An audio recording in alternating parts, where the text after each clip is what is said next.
fielding questions about it from the media corps.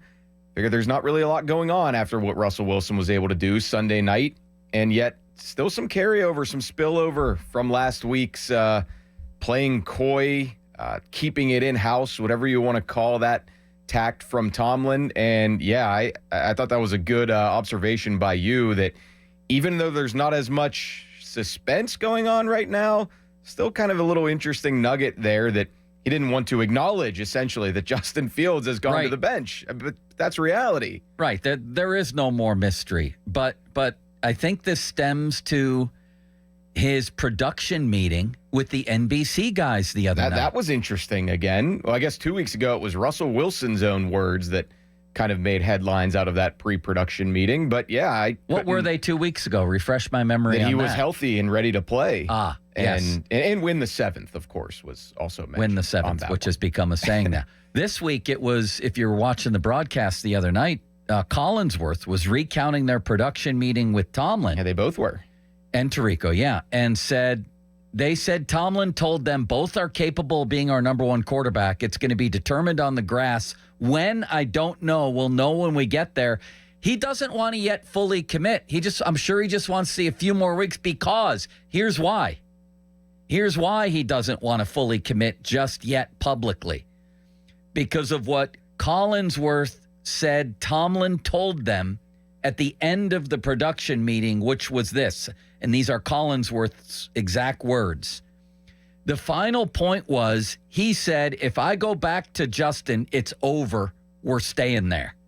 Which to me means that Russ is really going to have to screw this up to lose this job now. And I understand. Listen, Mike deserves all the credit for how I thought he mangled last year's quarterback situation, and maybe the year before too. But this year, who could argue with what he's done? And now his strategy to me is clear, Brian. It's why would I say he's my guy public? Let's see him play another game or two. Why don't we? You know?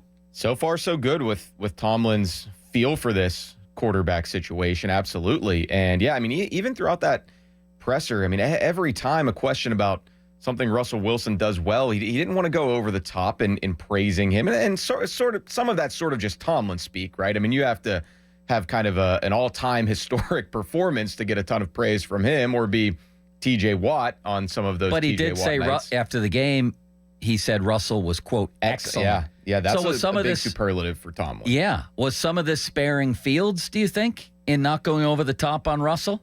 He also mentioned there that, those difficult conversations, too, that he was asked about. And, obviously reading between the lines there, it's, hey, telling a young guy who was playing fairly well and had you at 4-2 that we're going to go in a different direction. And the old breakup, it's not you, it's me. He said that's what he gets paid to do, essentially, is have those difficult conversations. And beyond how he handles it behind closed doors one-on-one with guys, I think he's also been around long enough, of course, to know how to massage it via the media, too, and not step in it, mostly say the right things, keep people engaged. The funny thing to me always, too, about Tomlin, Joe, with quarterbacks is we're always kind of entering unknown territory with him, because other than the Kenny Pickett circumstance from a couple years ago, him coming in as a first-rounder, most of this is new territory for him. He inherited Ben, and didn't have to deal with this weekly drama of how to handle young versus old quarterback controversy. All of this he's still kind of learning as he goes.